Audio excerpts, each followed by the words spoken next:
नगर निकाय चुनाव में बीजेपी को मिली 19 में से 11 नगर पालिकाओं में जीत को लेकर प्रदेश अध्यक्ष वीडी शर्मा का बयान आया है। उन्होंने इस जीत को ऐतिहासिक करार दिया है। साथ ही उन्होंने इस जीत का श्रेय कार्यकर्ताओं को दिया है।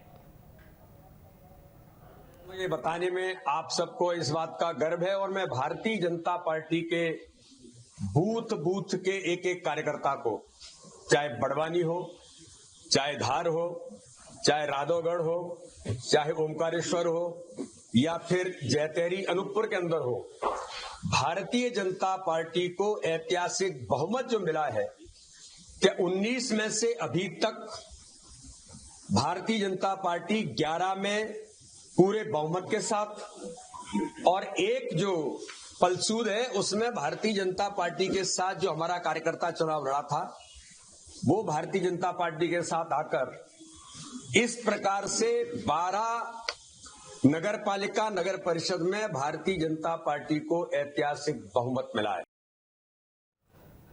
मध्य प्रदेश में हुए नगरीय निकाय चुनाव में बीजेपी को बड़ी सफलता मिली है। बीजेपी ने 123 में से 79 सीटों पर कब्जा किया है, जबकि 3 सीट पर बीजेपी समर्थित उम्मीदवारों ने जीत हासिल की है। वहीं कांग्रेस को सिर्फ 36 सीटें ही मिली हैं। बड़वानी जिले के 7 नगरीय निकाय चुनावों में बीजेपी को प्रचंड बहुमत मिली है। बड़वानी नगर पालिका की 24 सीटों में से बीजेपी को 14 और कांग्रेस को 10 सीटें मिली हैं। वहीं इस चुनाव में दिग्गजों की हार हुई है। बीजेपी के दिग्गज नेताओं के गढ़ में कांग्रेस ने सेंधमारी की है। देखिए, चुनौतियां तो मैं इसलिए नहीं मानता कि यदि आप काम करेंगे तो आपको कभी किसी तरह की चुनौतियों को सामना नहीं करना पाएगा। कारण ये रहा कि मैं विगत कई वर्षों से कॉलोनी के लोगों से सीधा जुड़ा हुआ हूँ। मेरे अपने कार्य और जनता का आशीर्वाद मुझे मिला, तो मैं नहीं समझता हूं कि किसी के रहने या ना रहने से कोई फर्क पड़ता। जैसे कि मैं पहले भी कहता हूं कि लोकतंत्र में यदि आपको काम करना हो तो आपको लगातार क्रियाशील होकर काम करना पड़ेगा।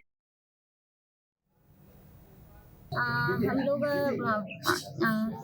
वार्ड क्रमांक 8 में गए और वहाँ की जनता से जो पिछले 5 सालों में कांग्रेस की अध्यक्षता में जो कार्य रुके हुए हैं वह हमने बताए वहाँ के लोगों को, और जो पीएम मोदी की योजनाएं, शिवराज मामा की योजनाएं है वो समझाई घर घर जाकर, और विकास का कार्य जो रुका है वो हमने पूर्ण करवाने का आश्वासन दिया है। और संघ का पूरा वार्ड था, तो इस वार्ड में मेरे लिए बहुत बड़ी चुनौती थी। मैं इस वार्ड में जो समस्या थी उसको लेके खड़ा उतरा हूँ और हर व्यक्ति के लिए मैं दिल में बसा था। मैं व्यक्ति खुद खड़ा हुआ था, इसलिए मेरे को वहाँ की पूरी मतदाताओं ने आशीर्वाद दिया।